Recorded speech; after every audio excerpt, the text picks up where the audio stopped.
The 2017 NoDQ.com Year-End Awards. Next up, we have Headline of the Year. The nominees: Kurt Angle returns to WWE. The Hardy Boys return to WWE. Roman Reigns possibly ending The Undertaker's career. Jinder Mahal winning the WWE title. No. Definitely no. The Shield reunites. And Chris Jericho announced for New Japan Pro Wrestling match against Kenny Omega.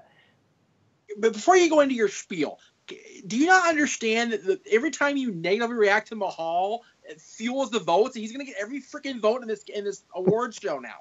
I was going to have to shoot that 3 times. We're going to reshoot this thing 3 different times now. Oh, God. Awful. Anyway, go ahead. All right. Well, Greg, let's start with you. Your prediction for this one. Headline of the year. What do you think was the biggest story of the year? Well, I'm not going with the evil Maharaja either.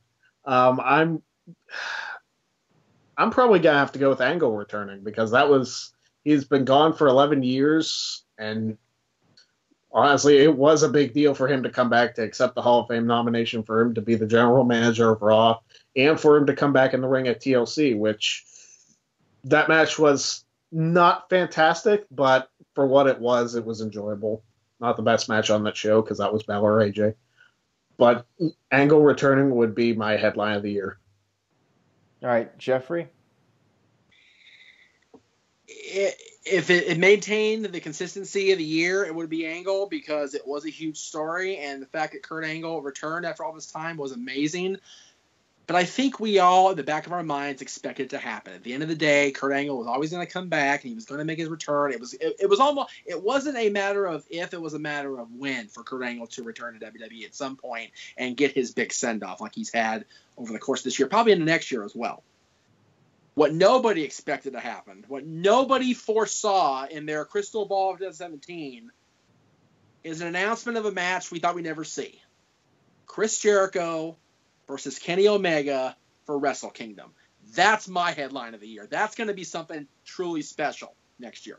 So my pick for that is headline of the year for Jericho Omega being announced for next year. Well, Jericho Omega was a pretty big one. Now, as a person who runs a website and I get the website traffic, I think the biggest headline in terms of traffic, it had to be something at WrestleMania, because WrestleMania is the biggest show of the year. The story that really drove traffic the most, Roman Reigns and Undertaker, the next night on Raw, Roman Reigns coming out there and getting booed out of the building, that was huge. That was a big deal. But I think the Hardy Boys, the whole story of them having the falling out, think about the whole story with the Hardy Boys and Anthem. That in itself was a huge news story.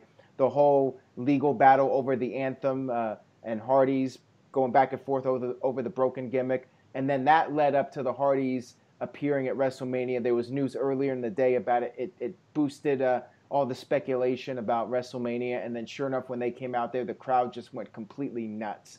So I'm going to go with the Hardy Boys returning to WWE for the overall impact and all the different headlines that their return produced. Not just them returning to WWE, but also all the behind-the-scenes drama with Anthem. It's got to be Hardy Boys returning to WWE. In my professional opinion, as a guy running a website, I got to say that was the headline of the year. So we're all different, and I like that. That's good. Yeah, we're all different. So what do you guys think? Make sure you vote.